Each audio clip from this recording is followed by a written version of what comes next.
They had just said their vows, just started their lives together. And almost immediately, something went terribly wrong. Bessie stood at the edge of the canyon, staring out over the river far below. In the fall of 1928, she and Glenn Hyde set out to do something no couple had ever done before. Glenn was 29, a tall, rugged man from Idaho who loved the outdoors, and Bessie was 22, an aspiring artist with a sharp sense of style. They had been married only a few months and decided to make history. Glenn spent months building a wooden boat, a heavy, flat-bottomed scow he named Rain in the Face. Their plan was to navigate the entire length of the Grand Canyon through the Colorado River. At the time, only a handful of people had ever successfully made that journey, and if they survived, Bessie would be the first woman to ever do it. They were trying to set a speed record. The couple entered the canyon on October 20th. For weeks, they floated through some of the most dangerous and isolated terrain in North America. By mid-November, they were roughly halfway through their journey. On November 18th, they stopped at the home of Emery Cole, a famous canyon photographer who lived right on the edge of the river. Emery noticed something off immediately. While Glenn was boisterous and focused on the logistics, Bessie seemed tired, even hesitant. She spent several minutes staring out at the horizon, looking less like a record-breaking adventurer and more like someone who was deeply homesick. She looked at Emery's young daughter, who was wearing a pretty dress and patent leather shoes, and Bessie sighed. She said, "I wonder if I shall ever wear pretty shoes again." It didn't sound like a joke. Glenn didn't seem worried at all. He laughed off Emery's concerns about them not having life jackets or proper safety gear for the rapids ahead. He believed the heavy scow was unsinkable and saw the river as a challenge to be conquered rather than a threat. He declined the offer of help and guided the boat back into the current. Emery watched them round a bend in the river until they were out of sight. That was the last time any living soul ever saw Glenn and Bessie Hyde. By December, something was clearly wrong. When the Hydes failed to emerge from the other side of the canyon on schedule, search teams were sent into the canyon. On Christmas Eve, a pilot spotted something from the air. It was a lone boat sitting still in the water, snagged in a quiet section of the river near mile 237.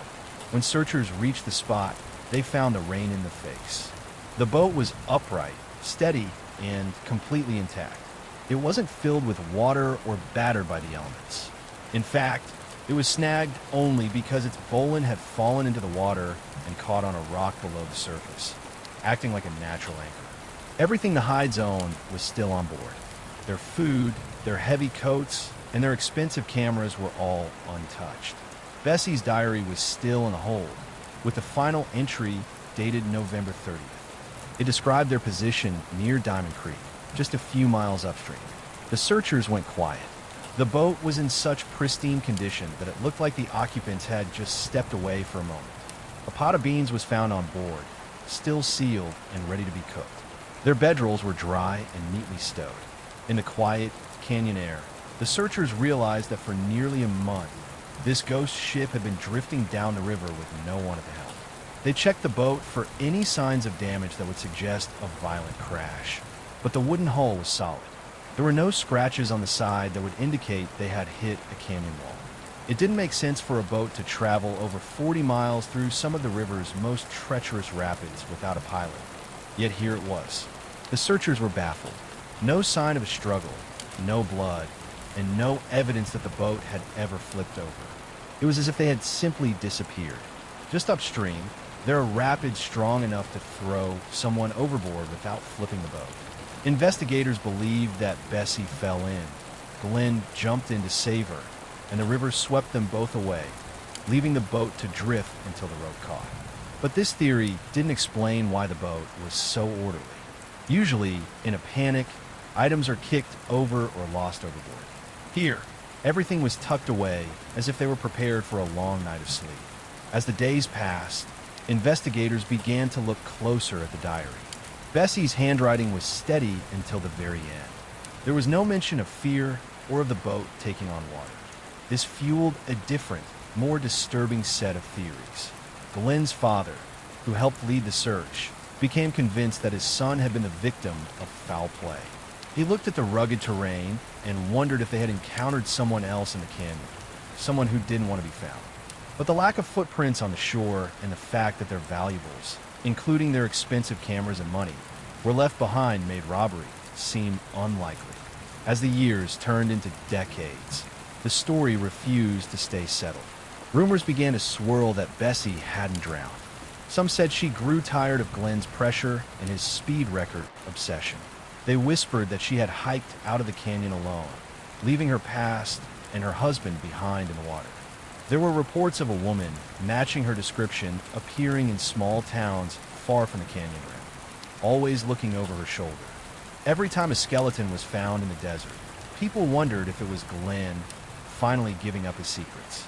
The mystery became a permanent fixture of Grand Canyon lore, a story of a honeymoon that ended in a silence so profound that not even the roaring Colorado could drown it out. Decades later, something unexpected surfaced. It was 1992, and the canyon had just lost a legend. Georgie Clark had been a pioneer, the first woman to run a major commercial rafting business on the Colorado.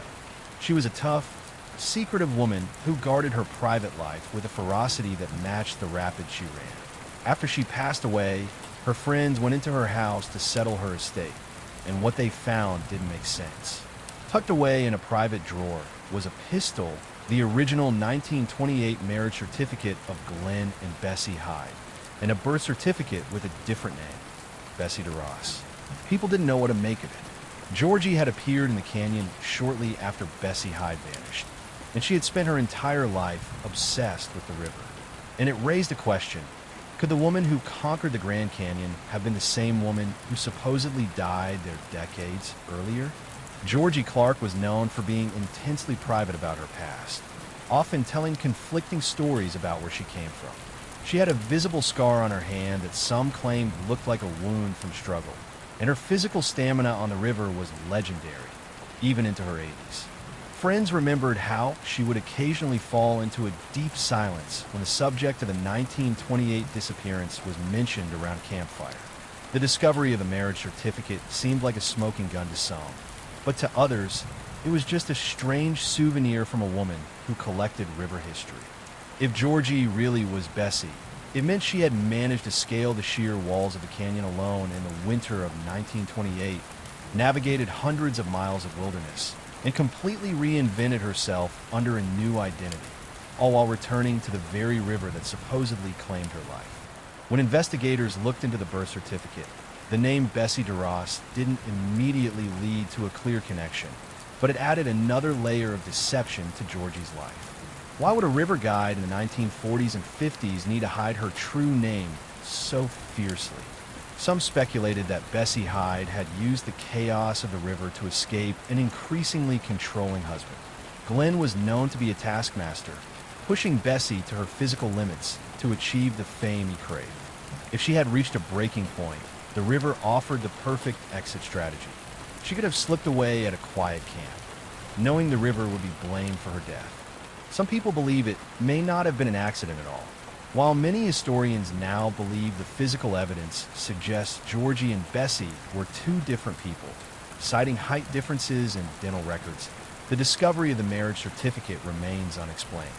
There are those who still swear that on certain nights, Georgie would speak about the canyon as if she had known it long before she officially arrived. The rumors of her true identity became as much a part of the Grand Canyon as the Red Rocks themselves. To this day, the bodies of Glenn and Bessie Hyde have never been found. They remain part of the canyon itself, two shadows in a wooden boat that was found perfectly intact, carrying everything but its passengers.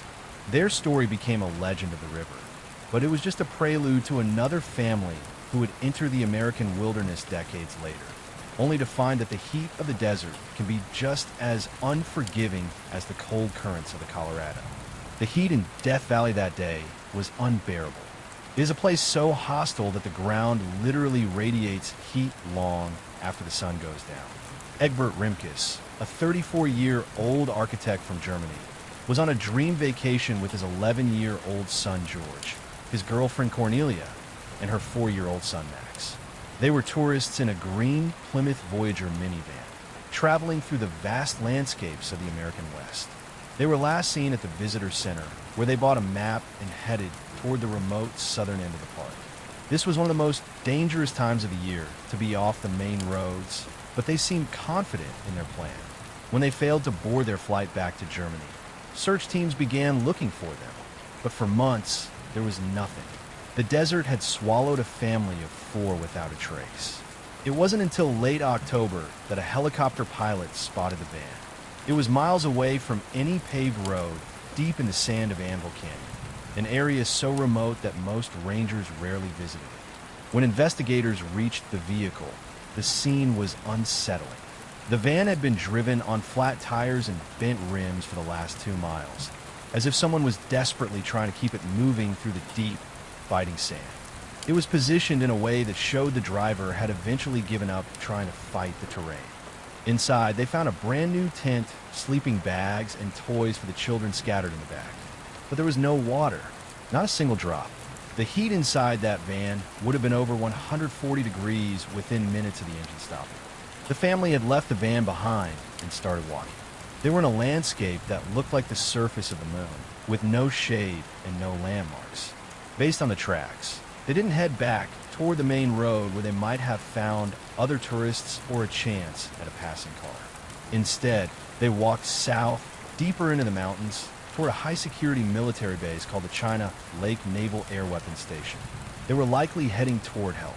But in the U.S. desert, those bases are just thousands of acres of empty, unpatrolled land that are often more dangerous than the park itself. They were walking away from the only road that could save them, convinced that salvation lay just over the next burning ridge.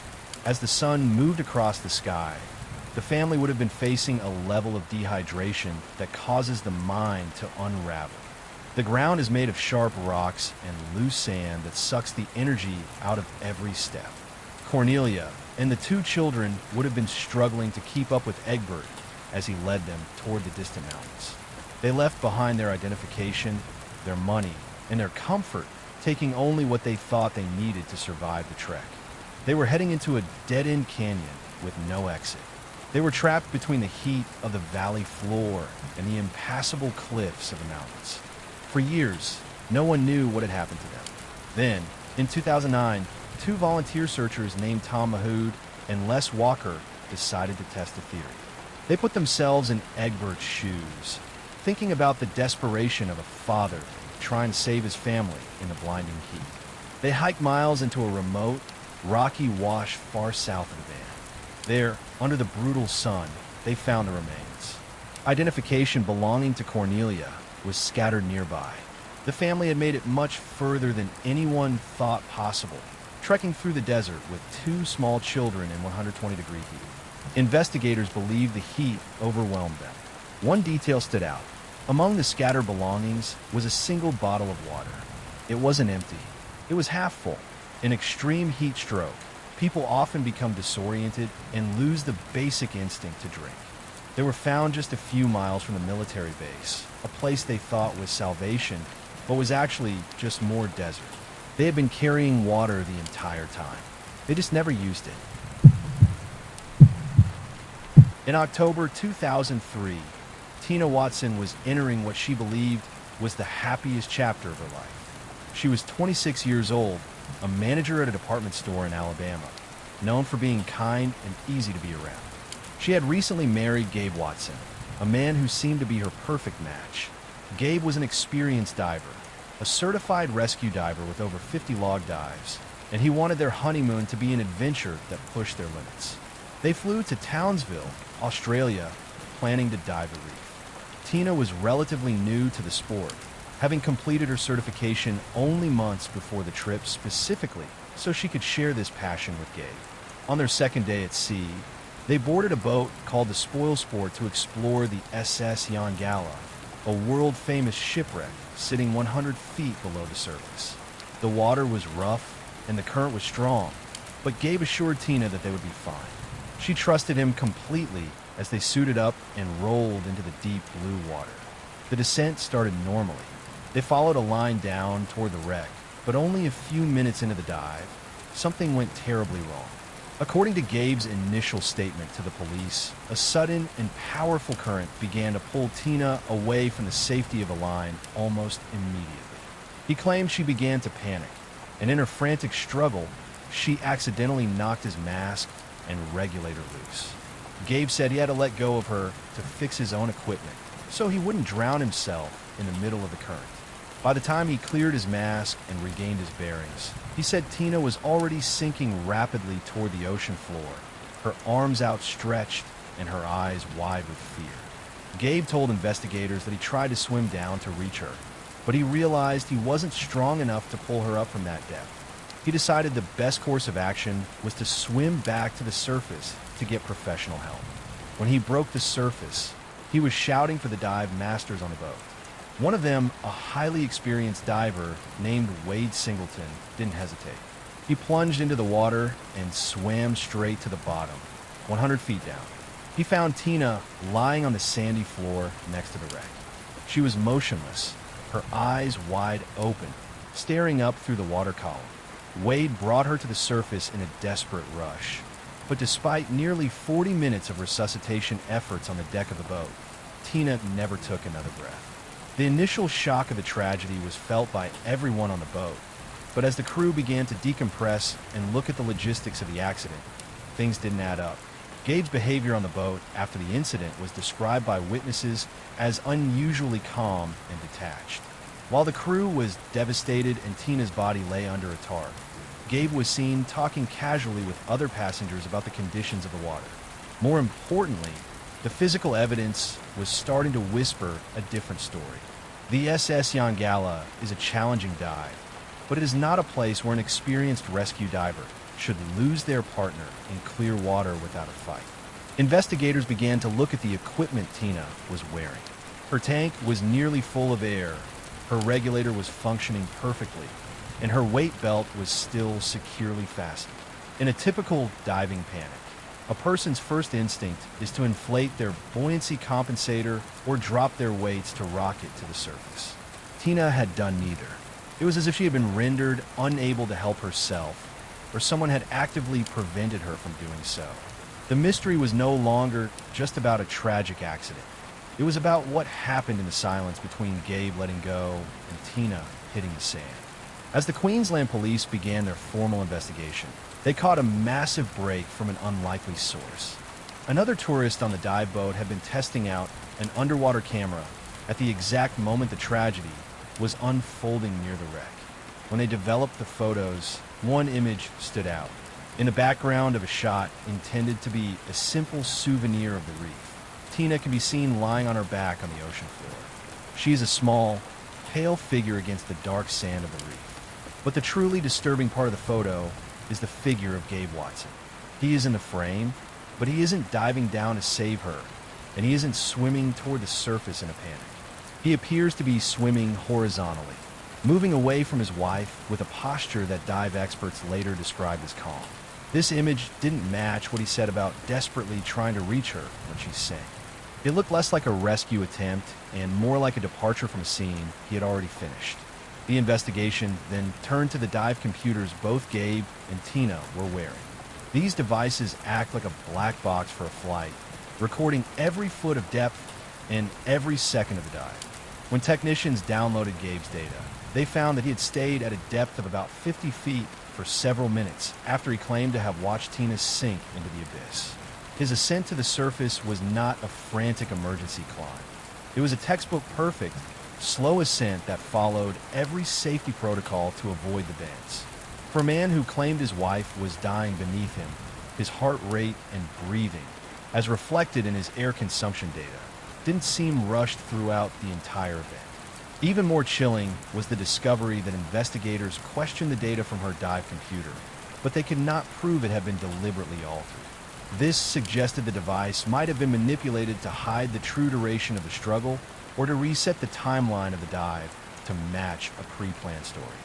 Witnesses from a boat also began to come forward with stories that painted a dark picture of the couple's final moments. Several divers recalled seeing Gabe and Tina together near the wreck, but they didn't look like they were exploring the ship. They looked like they were locked in a bear hug. One witness, Dr. Stanley Stutz, was an experienced diver who watched the couple from a distance through the clear water. He noted that Gabe seemed to be holding Tina in a way that pinned her arms to her sides, making it hard for her to move and float to safety. He watched as Tina began to sink, but he assumed at the time that Gabe was a professional who was handling the situation and was perhaps performing some kind of drill. It wasn't until he heard the screaming and crying on the boat later that he realized he might have witnessed a struggle for survival. When experts reenacted the dive using the same equipment and currents, they found that it was physically impossible for a current to strip a regulator from a diver's mouth without also tearing away their mask. Yet, when Gabe surfaced, his mask was perfectly in place, not a drop of water inside. And slowly, his version of events stopped lining up with what others had seen. While the Australian authorities were building their case on the reef, investigators in Alabama were looking into Gabe Watson's life before the wedding. They found things that didn't sit right, raising the possibility that what happened in the water may not have been an accident. Just weeks before the honeymoon, Gabe had been incredibly focused on Tina's life insurance policy. He had traveled to her place of work, a local department store, and sat with her in the break room to ensure she increased her coverage to the maximum possible amount allowed by her employer. He also made sure that he was named the sole beneficiary, removing her parents from the policy entirely. Co-workers remembered him being strangely intense about the paperwork, often speaking for Tina and pressuring her to sign documents she didn't fully understand or seem comfortable with. It felt unusual for a young man who was supposed to be focused on starting a new life with his bride. Even more disturbing were the conversations Gabe had with his friends and acquaintances in the months leading up to the trip. One friend came forward and told police that during a casual hangout, Gabe had started asking very specific questions about the physiology of drowning. He wanted to know exactly how long a person could go without oxygen before they lost consciousness, and how difficult it would be for a coroner to distinguish between an accidental drowning and a forced one in a post-mortem exam. At the time, the friend thought it was just Gabe being morbid or perhaps overly interested in his rescue diver training, but later it didn't sit right. Another witness recalled Gabe joking about how nature provides a perfect alibi in the form of currents and equipment failure, something he once described as the perfect crime. He knew about the Yongala dive, specifically its depth and the strength of its currents, which would provide the perfect cover for a tragic accident that no one could disprove. The social dynamics between the two were also scrutinized by family and friends. Friends of Tina described her as someone who was deeply in love and willing to do anything to please Gabe, even if it meant overcoming her own deep-seated fears. She was actually terrified of the water, a fact she had hidden from many people, but she pushed herself to get certified because she wanted to be the adventurous wife Gabe wanted. On the other hand, Gabe was described as controlling and demanding, often belittling her in front of others. He pushed her training harder than necessary, often criticizing her performance in the pool and making her feel inadequate. By the time they reached Australia, Tina was reportedly feeling an immense amount of pressure to perform well on the Yongala dive to prove herself to him. Investigators believe that Gabe exploited this desire to please him, leading her into a situation where she was completely dependent on him for her safety. He was her rescue diver, her husband, and her protector, which gave him the perfect opportunity to become her assailant in a place where no one could hear her scream and no one could see his hands. By 2009, prosecutors in Queensland prepared to move forward with a murder case against Gabe Watson. The case had become a national sensation in Australia, known as the honeymoon murder. Prosecutors argued that he may have interfered with her air and may have held her in place as she struggled until she lost consciousness from lack of oxygen. Once she was limp and no longer fighting, he let her sink to the bottom. He then waited a calculated amount of time before surfacing to ensure that by the time anyone reached her, the brain damage would be irreversible and resuscitation would be impossible. It was a crime committed in silence, deep under the waves, with the currents of the Great Barrier Reef intended to wash away any sign of a struggle or foul play. This theory of the bear hug and the potential air tank manipulation became the central pillar of the case against him. However, As the trial approached, a shocking turn of events occurred that left the public stunned. Gabe Watson's legal team negotiated a plea deal with the Australian prosecutors. In a move that outraged Tina's family and the international community, Gabe pleaded guilty to the much lesser charge of manslaughter.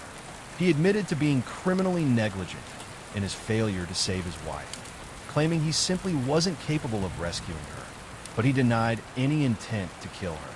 The judge, taking into account his lack of a prior criminal record and the complexities of the case, sentenced him to just 12 months in prison. To the world, it looked like a man had just gotten away with murder for the price of a 1-year stay in a minimum security facility. The Australian authorities defended the deal, claiming that a murder conviction was too risky given the circumstantial nature of the evidence and the lack of a smoking gun. But the optics were devastating to the family left behind. Tina's family, the Thomases, refused to let the matter rest with a 1-year sentence. They were horrified to see the man they believed killed their daughter walking free after only a year of incarceration. They began a relentless campaign to have Gabe tried in the United States. They argued that because the planning of the murder, the insurance changes, the research into drowning, and the specific choice of the location had happened in Alabama, the U.S. had jurisdiction to try him for capital murder. The legal hurdles were enormous, involving complex treaty negotiations and the principle of double jeopardy, which prevents a person from being tried for the same crime twice. However, because the charges in Australia were different and the jurisdictions were separate entities, the Alabama Attorney General decided to move forward with a new indictment. As Gabe finished his short sentence in Australia, he was immediately deported back to the United States, where he was met at the airport by federal agents and a waiting set of handcuffs, beginning a new chapter in a case that refused to die. The 2012 trial in Alabama drew global scrutiny, with a packed courtroom awaiting a potential life sentence. The prosecution relied on dive experts who said his story didn't make sense. They showed the photo of Tina on the sea floor and Gabe's dive computer, which showed a man breathing steadily and ascending with precision while his wife was dying below. They argued this may not have been a tragic accident at all, fueled by the insurance policies Gabe had manipulated weeks prior. The defense countered by focusing on the lack of direct physical proof. There were no bruises on Tina, and no witness saw Gabe touch her air valve. They argued that Tina had simply succumbed to a novice diver's panic in rough water, and Gabe, despite his training, had been paralyzed by the same human fear. They reframed the bear hug as a desperate, failed rescue attempt. They emphasized that Australian authorities had settled for manslaughter precisely because they felt there wasn't enough proof for a murder conviction. In a rare move, the Alabama judge issued a directed verdict of acquittal before the case even reached the jury. He ruled that while Gabe's actions were suspicious or even cowardly, the state had failed to prove a specific intent to kill. Gabe Watson walked out a free man, legally protected from further prosecution. Today, he has remarried and moved on. Tina's father still maintains her grave every weekend, haunted by the fact that a rescue diver watched his wife sink into the abyss and then swam away. The true nature of those final minutes remains a secret of the Great Barrier Reef. In late 2009, if you were driving through the winding, sun-drenched streets of the Hollywood Hills, you might have passed a massive Mediterranean-style mansion at 2100 Rising Glen Road. From the outside, it looked like the ultimate prize for a young woman who had conquered the film industry. This was the home of Brittany Murphy. She was 32 years old, a household name, and possessed the kind of raw, kinetic energy that made her a standout in everything from Clueless to 8 Mile. She had purchased the house from Britney Spears a few years earlier, but by the time December rolled around, the house no longer felt like a celebrity playground. It had transformed into something much more isolated, with people later describing it as increasingly cut off from the outside world. Brittany lived there with her mother, Sharon, and her husband of 2 years, a British screenwriter named Simon Monjack. To the public, Brittany was just a star laying low between projects, but inside those walls, the environment had become increasingly strange. Some reports later suggested the house was often kept dim, with heavy curtains drawn even in the middle of the day for privacy. The air conditioning was kept on a high, freezing setting regardless of the season, and the rooms were cluttered with boxes and piles of clothes. Brittany's health had become a topic of intense tabloid speculation. She appeared gaunt, her famous bubbly personality replaced by a fragile, almost ethereal presence. Her husband, Simon, was said by some to have taken on a very controlling role in her life. He was her manager, her makeup artist, and he reportedly controlled her phone and her schedule. Friends who tried to reach her found themselves blocked by Simon, who claimed he was simply protecting her from an industry he felt was cruel to her. As the winter holidays approached, a heavy sickness settled over the household. It started during a trip to Puerto Rico, where Brittany was filming a small independent movie. Simon and Sharon both contracted a nasty respiratory infection, and by the time they returned to Los Angeles, Brittany had it too. She was suffering from a persistent, hacking cough and complained of feeling constantly exhausted. But instead of going to a hospital, the trio stayed inside the house on Rising Glen. They relied on a cocktail of over-the-counter cough syrups and various prescription medications they had on hand. Brittany's condition continued to deteriorate, but she was convinced she could manage it at home. She spent her days wrapped in blankets, moving through the dimly lit hallways, her breathing becoming increasingly shallow and labored. The morning of December 20th began with a sound that Sharon Murphy would never forget. At approximately 8 a.m., Sharon went into the master bathroom and found Brittany slumped over on the floor. She was unresponsive. Sharon's screams echoed through the house, bringing Simon running. He tried to revive her, placing her in a shower of cold water in a desperate attempt to shock her system back to life. But there was no response. When the 911 operators received the call, they heard a scene of pure panic. Paramedics arrived minutes later and found the house in disarray. They worked on Brittany with everything they had, rushing her to Cedars-Sinai Medical Center, but the efforts were in vain. At 10:04 a.m., the girl who had charmed the world was pronounced dead. The initial news report said she had suffered a sudden cardiac arrest, but as the police began to walk through the house on Rising Glen, they realized the story of her death was going to be far more complicated than a simple heart failure. The shock of Brittany's death turned into a media firestorm within hours. Because she was young, famous, and had lost a significant amount of weight, the immediate assumption by the public was that she had fallen victim to a Hollywood lifestyle. People waited for the toxicology report to reveal a hidden addiction to illegal substances. But as the Los Angeles County coroner began the autopsy, they found something that didn't fit that narrative at all. There were no illegal drugs in her system. No cocaine, no heroin, no alcohol. Instead, what they found was a physiological disaster that had been building for weeks, right under the noses of the people who lived with her. The autopsy revealed that Brittany was suffering from a severe case of acute pneumonia. Her lungs were heavy with fluid, making every breath difficult and labored. But the pneumonia wasn't the only thing killing her. She was also suffering from a profound, life-threatening iron deficiency called anemia. To put this in perspective, a healthy woman usually has a hemoglobin level between 12 and 15. When Brittany died, her level was a 3.0. Medical examiners noted that her levels were critically low, far below what is considered normal. It meant her blood was so thin it could no longer carry enough oxygen to her brain or her organs. She wasn't just sick, her body was struggling to deliver enough oxygen to her organs. She would have been constantly dizzy, confused, and fighting to stay conscious. The final piece of the toxicology puzzle was a list of medications that were found in her system. Hydrocodone for pain, acetaminophen, and chlorpheniramine, which is an antihistamine found in common cough syrups. There was also L-methamphetamine, which is a component found in over-the-counter nasal inhalers.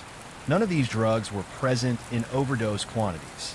However, in her weakened state, with lungs full of fluid and blood that couldn't carry oxygen, this combination of medications likely contributed to suppressing her respiratory system. The medications likely slowed her breathing in a body that was already struggling to function. The coroner ruled the death an accident, but they added a chilling note. It was entirely preventable. Medical experts later suggested that earlier medical intervention could have significantly improved her chances of survival. If she had been taken to an emergency room even a day before she collapsed, a blood transfusion and 4 antibiotics likely would have stabilized her. This led to a haunting question that lingered over the investigation. Why didn't anyone call for help? Simon Monjack and Sharon Murphy claimed they didn't realize how sick she was, suggesting she often complained of being tired. But as the public began to look at the timeline, some reports suggested Simon was hesitant about seeking outside medical intervention, claiming he could take care of her himself. The scrutiny on Simon became so intense that he started giving defensive interviews, claiming that Hollywood killed her by breaking her spirit. But just as the world began to wonder if Simon was a victim of grief or something more controlling, the story took a turn that defied all logic. 5 months after Brittany was laid to rest, the house on Rising Glen Road was once again the scene of a tragedy that felt like a glitch in the universe. On the night of May 23, 2010, Sharon Murphy went into the master bedroom to check on Simon Monjack. History repeated itself in a way that was almost too horrific to believe. She found him unresponsive in the same room where Brittany had spent her final days. When the paramedics arrived this time, the sense of deja vu was overwhelming. Simon was pronounced dead at the age of 40. The similarities between the two deaths were striking and deeply unsettling. Two people living in the same house, dying of natural causes just 5 months apart is an extremely rare and difficult to explain coincidence. The coroner's office was forced to do something they rarely do. They reopened the investigation into the entire household. They performed a full autopsy on Simon, and the results were a mirror image of Brittany's. He had also died of acute pneumonia and severe iron deficiency anemia. He had the same Eagle medications in his system. This led to the explosion of the toxic mold theory. Some speculated that something within the house itself could be responsible, with people wondering if spores hidden behind the Mediterranean plaster were slowly eating away at the lungs of whoever lived there. Sharon Murphy eventually sued the builders, claiming the mold was the silent killer that took her daughter and her son-in-law. However, the Los Angeles Department of Public Health conducted an inspection of the home and found no evidence that mold was a factor. The coroner, Ed Winter, was firm in his stance. There were no indicators of mold in the lungs of either Brittany or Simon. Investigators began to move away from environmental theories and focus more on the circumstances surrounding their health and isolation. The mansion was described as a place of deep depression and dysfunction, where the inhabitants had become so isolated from the outside world that they had lost their grip on basic health and safety. The house was eventually put back on the market, but it sat empty for years, a dark monument to a double tragedy that no one could explain. The legal battles over the estate and the cause of death dragged on, leaving Brittany's legacy tangled in a web of lawsuits and tabloid headlines. Sharon Murphy eventually dropped her claims about the mold, and the public's attention began to drift away. But for those who stayed close to the case, the math just didn't add up. Pneumonia is common, and anemia is common. But for two relatively young people to die of the exact same combination in the same bedroom within 5 months is nearly unheard of. It was into this vacuum of information that Brittany's estranged father, Angelo Bertolotti, stepped forward.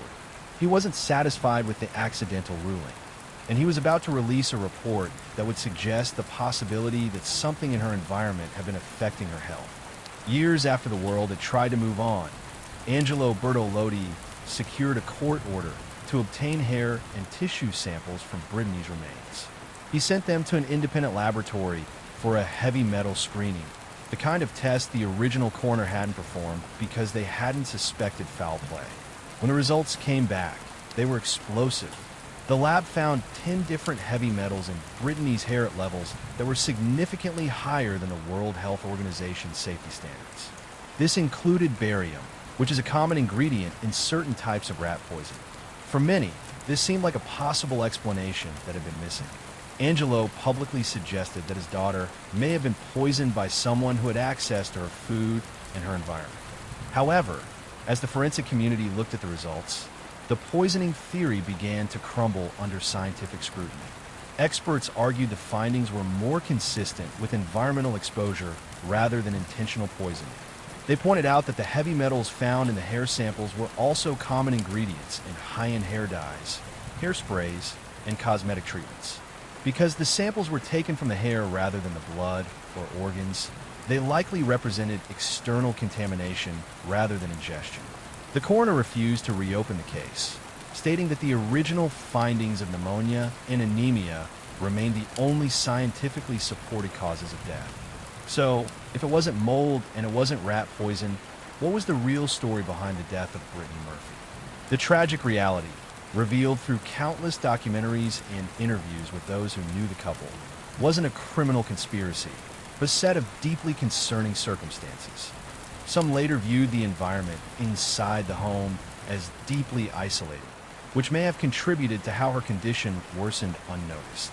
Some critics later suggested Simon's behavior may have played a role in limiting outside help, as he seemed to prefer managing her care within the home rather than seeking professional medical intervention.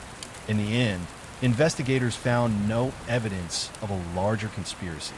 Brittany Murphy died as a result of severe illness combined with circumstances that officials later described as preventable.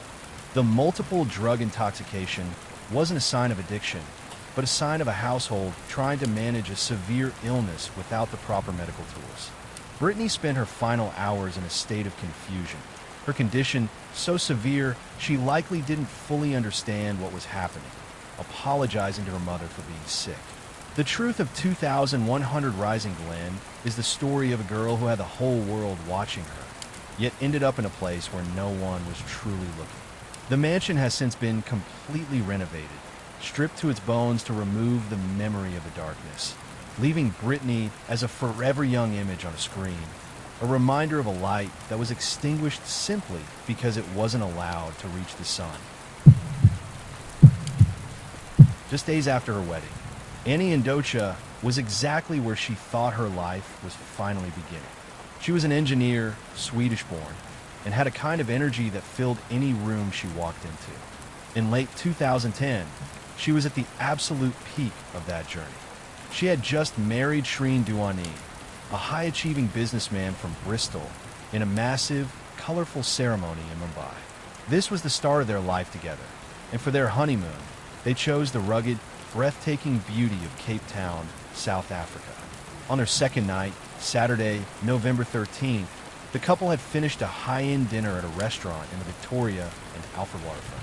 It was the kind of evening where you'd expect the couple to head back to their five-star hotel and call a night. But as they walked out into the warm South African air, Shreen flagged down a taxi driver he had met the previous day, a man named Zola Tongo. Shreen didn't just want to ride back to the hotel. He told Tongo that he wanted Annie to see the real South Africa, away from the manicured lawns of the tourist district. He requested a tour of the townships, specifically Gugulethu. Now, if you know anything about Cape Town, you know that Gugulethu is a place with a very complex and often dangerous reputation, especially after dark. It's a labyrinth of narrow streets, informal settlements, and very little street lighting. Most tourists are warned to stay away, but Shreen insisted. Tongo agreed, and the three of them set off. As they crossed the invisible line from the brightly lit city into the shadows of the township, the atmosphere inside the silver Volkswagen Chiron began to change. Annie was reportedly nervous. She was looking out the window at the unfamiliar, dark surroundings, wondering why they were there. Suddenly, as the car slowed down at an intersection deep within the township, the doors were jerked open. Two men, later identified as Mzwamadota Quaid and Zolam Mjini, lunged into the vehicle. They were armed, and they were frantic. They immediately forced Tongo out of the driver's seat and onto the pavement, leaving him behind as they sped off with Shreen and Annie trapped in the back. For the next several minutes, the car was a rolling nightmare. The hijackers were screaming at the couple, demanding their phones and money. Shreen would later describe a scene of pure chaos where he tried to negotiate for Annie's safety, telling the men they could have everything as long as they let them go. But the men weren't interested in a negotiation. They drove deeper into the maze of Gugulethu, the car bouncing over potholes and swerving through the dark. Then, the car came to a sudden halt. The hijackers grabbed Shreen and forced him toward the window. They told him they were letting him go, but they were keeping Annie. In a move that would later be scrutinized by millions, Shreen was pushed out of the car. He landed in the dirt, watching the taillights of the Volkswagen disappear into the night with his wife still inside. He was left alone in one of the most dangerous neighborhoods in the world, frantically running toward any house with a light on, banging on doors and screaming for help. By the time the police were mobilized and the search began, the trail was cold.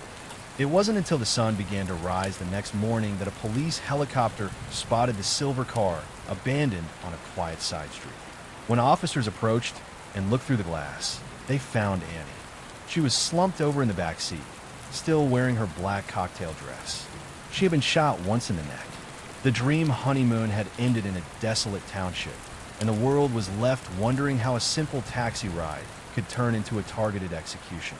As the news of Annie's murder hit the international headlines, the South African Police Service was under massive pressure. Tourism is the lifeblood of Cape Town, and a high-profile honeymoon murder is a PR nightmare. They needed results, and they needed them fast.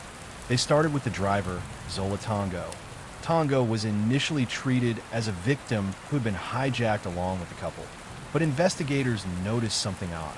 Tongo seemed unusually helpful, almost too eager to provide details, yet his timeline of the evening had small, nagging inconsistencies.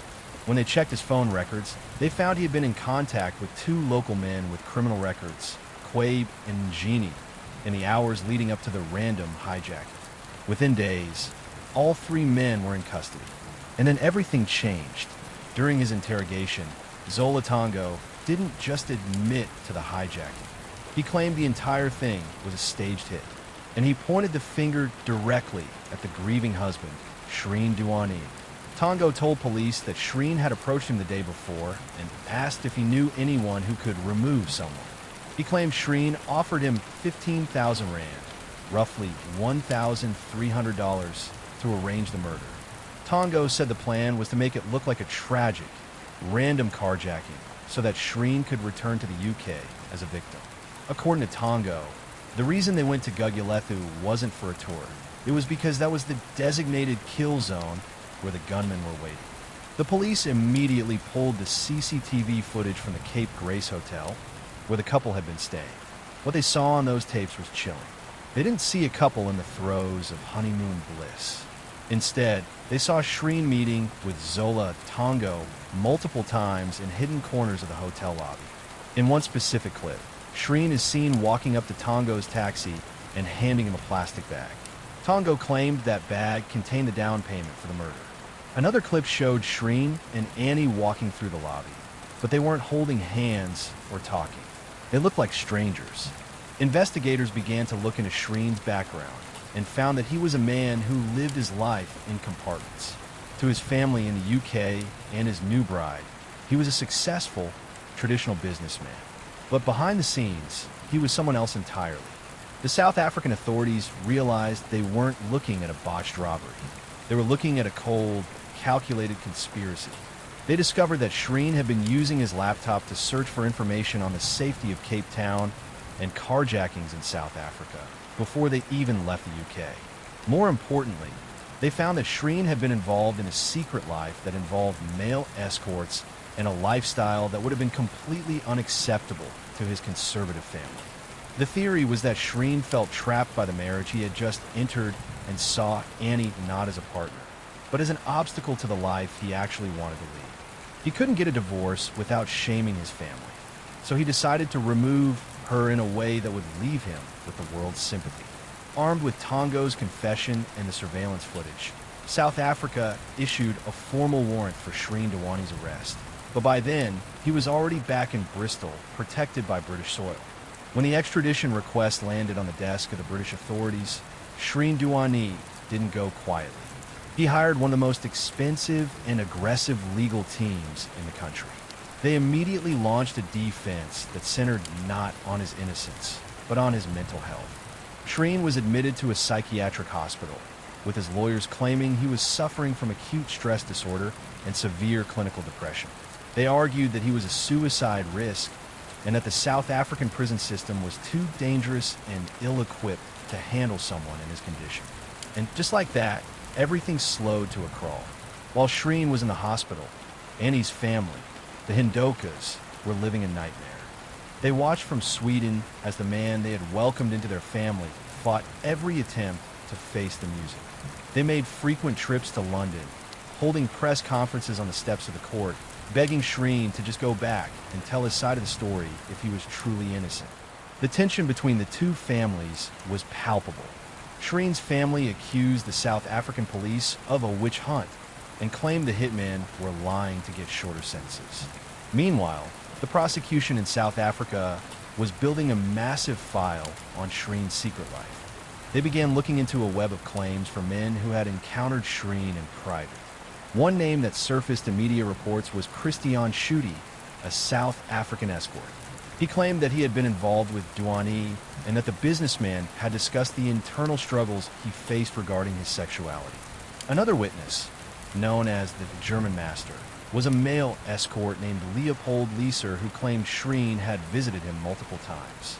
Leeser alleged that Shreen had admitted months before the wedding that he needed to find a way out of his upcoming marriage, but felt trapped by expectations. The prosecution believed these testimonies provided the missing piece of the puzzle, a motive. They argued that Shreen was living a double life, and that Annie had become a barrier to the freedom he craved. Finally, in April 2014, the wall crumbled. After years of medical evaluations and legal maneuvering, the High Court in London ruled that Shreen's health had improved enough for him to be extradited. He was taken from the hospital to Heathrow Airport under heavy police escort. A private charter jet was waiting for him. As the plane took off for Cape Town, the Hindokas felt a sense of relief they hadn't known in years. They believed the truth was finally coming. But what they didn't realize was that while Shreen had been fighting his extradition, the prosecution's case in South Africa had been slowly rotting from the inside. The men they were relying on to convict Shreen, the driver and the gunman, had spent 3 years in prison talking to each other, and their stories were no longer as clean as they had been on the night of the arrest. The trial of Shreen Duani began in October 2014 at the Western Cape High Court. It was a media circus. Every seat in the gallery was taken, and people queued for hours just to get a glimpse of the man at the center of the mystery. The prosecution opened with a powerful narrative. They described Shreen as a man who had orchestrated a cold-blooded execution to escape a marriage he never wanted. They called Zola Tongo to the stand, expecting him to be the nail in the coffin. But as soon as Tongo started speaking, the cracks appeared. Under the intense cross-examination of Shreen's lead defense lawyer, Francois Van Zyl, Tongo began to unravel. He couldn't remember key details about where the meetings took place, and his explanation for why he agreed to help a total stranger commit murder for a relatively small amount of money didn't hold up. The defense was relentless. They pointed out that Tongo had changed his story multiple times while in prison. They suggested that Tongo and the gunman had actually planned a simple robbery on their own, and when it went wrong and Annie was killed, they decided to pin it on the wealthy foreigner to get a plea deal. The hit was actually a cover for a botched crime. Then came the testimony of the gunman. Mzawamadoda Quabe struggled to explain how the communication worked during the hijacking. He claimed they were receiving instructions, but the phone records didn't show the coordination he described. The prosecution's case was starting to look like a house of cards built on the word of convicted criminals who had everything to gain by lying. Then there was the physical evidence. The prosecution had made a big deal about the CCTV footage of Shreen handing the plastic bag to Tongo. But when the defense played the full clip, they showed that Shreen wasn't acting like a man paying off a hitman. He was calm, open, and the bag appeared to contain a small amount of money that Shreen claimed was a tip in payment for the previous day's services. There was no smoking gun in the footage. Even the evidence of Shreen's secret life, which had been so scandalous in the tabloids, was largely dismissed by the judge. She noted that while Shreen's private life might be complicated, being a liar or having a double life does not make someone a murderer. By the time the prosecution rested, The atmosphere in the courtroom had shifted completely. The defense didn't even call a single witness. Instead, they made a bold move. They asked the judge to end the case right there. They argued that no reasonable court could ever convict based on the contradictory testimony of Tongo and the gunman. The judge, Jeanette Traverso, took several days to deliberate. On December 8, 2014, she delivered her verdict. She agreed with the defense. She stated that the state's evidence fell far below the threshold and that the testimony of the key witnesses was riddled with contradictions. She dismissed all charges. Shreen Duani was a free man. He stood up, walked out of the side door of the court, and was on a plane back to London before the sun went down. Shreen Duani returned to the UK and retreated into near total silence. He never gave an interview or wrote a book, essentially vanishing into a routine in London. It wasn't until years after the trial that Shreen publicly acknowledged he was gay. While there was never a confirmed long-term partner identified in the media, this admission finally put a name to the secret life that the prosecution had tried so hard to use against him. For many, it confirmed the motive they had suspected all along, that he felt unable to live his truth within the confines of his marriage and saw no other way out. But while Shreen moved on, the case remained a polarizing scar for everyone else involved. In South Africa, the acquittal sparked outrage. Many felt the justice system had been outmaneuvered by a wealthy foreigner and an expensive legal team, leaving a permanent stain on Cape Town's reputation. For the Hindocha family, the verdict was a final, devastating blow.